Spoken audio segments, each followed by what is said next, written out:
Tu as certainement entendu parler de Jim Hawkins?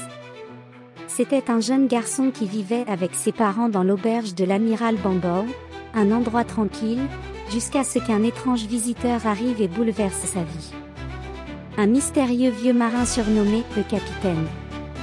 L'auberge de l'amiral Benbow était bâtie sur les rudes rochers de la côte anglaise. Jim était un jeune garçon insouciant à cette époque. Il ignorait qu'une grande aventure l'attendait. Celui qu'on nommait le Capitaine s'appelait en réalité Billy Bones. C'était un homme bourru et effrayant, avec une grande cicatrice sur le visage. Il s'installa à l'auberge en payant le jeune Jim pour surveiller l'arrivée d'un homme avec une jambe de bois.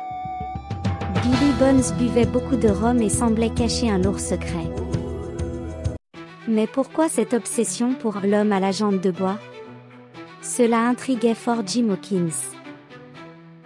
Le père de Jim était malade, sa mère et lui devaient exécuter toutes les corvées à l'auberge.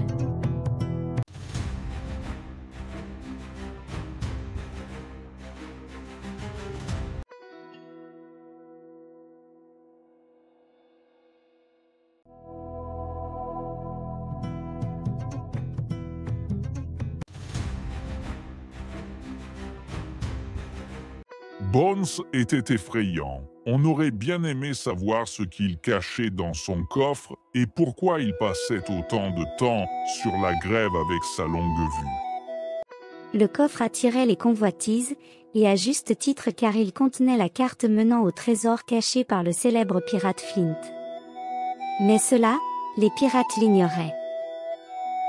Le coffre contenait un costume de pirate, une gamelle d'étain, des rouleaux de tabac, 2 paires de pistolets, des pierres précieuses et des pièces d'argent. Il y avait aussi un dé à coudre, une montre espagnole, quelques bijoux de faible valeur. Bones était un pirate, il avait donc besoin d'un compas, instrument de navigation essentiel pour un marin. Il possédait aussi des coquillages d'Amérique, souvenirs ou objets collectés lors de ses voyages.